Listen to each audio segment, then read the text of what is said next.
And that life was, of course, not wasted. Tonight, we bring you the next A Veteran's Voice, and 23 ABC's Leah Pizzetti here now with one of the remaining World War II vets that is living here in Kern County. He shared his life with us in his own words tonight. Leah?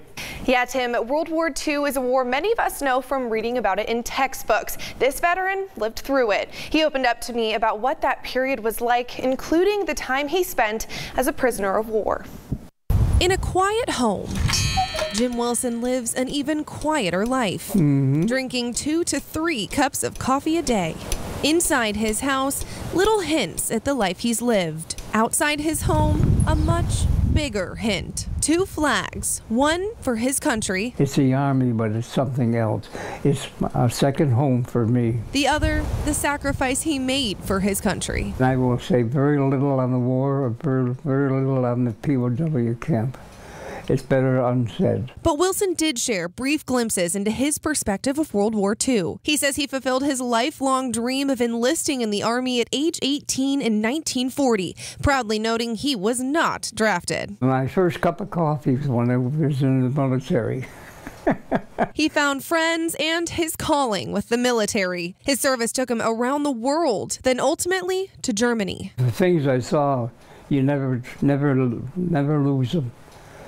You never do. You don't talk about it, but you just never lose it. About a year and a half into his service, he was blown out of a foxhole. The shell hit right in front of me and blew me out of the hole.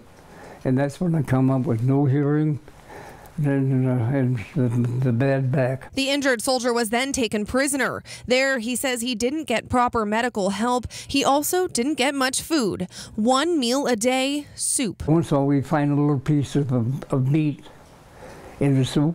We take it and lay it out on here and say, look at what I got here. Everybody was celebrating they got meat.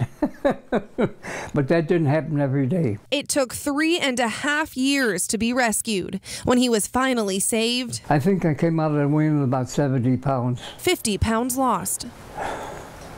When I went in, I was 125 when I got prisoner. The rescue brought Wilson the words he didn't want to hear. I thought they could do something for me, you know, but they said, well, we can't use you no more.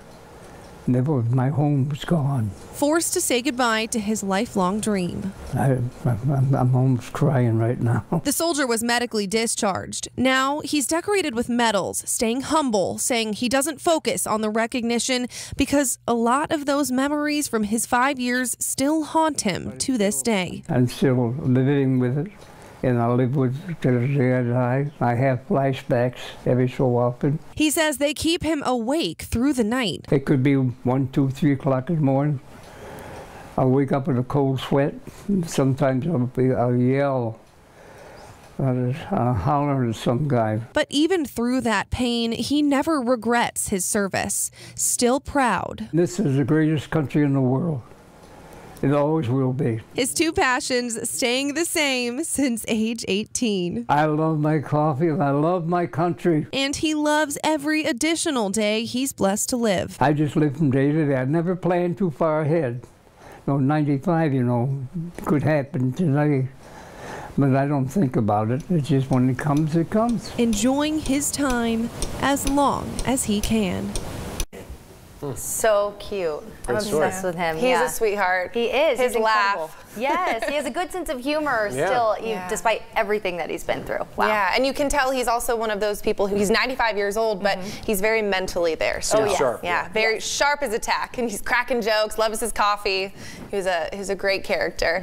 And so this is part of a new series that we're launching here on 23 ABC, A Veteran's Voice. I'll be getting out in the community and meeting vets and sharing their stories just like this one. So if you have a Kern County veteran who you think would be a good person to feature, please reach out to me. My email's right there on the screen, leah.pizzetti@kero.com. And I look forward to getting out and meeting more veterans. Absolutely. Everybody that has a cool story. We have plenty of veterans here. We know we all do. across Kern County. We support our vets here, so we want to hear those stories and share them with you. Absolutely. All right, we're going to switch gears, talk about our weather forecast.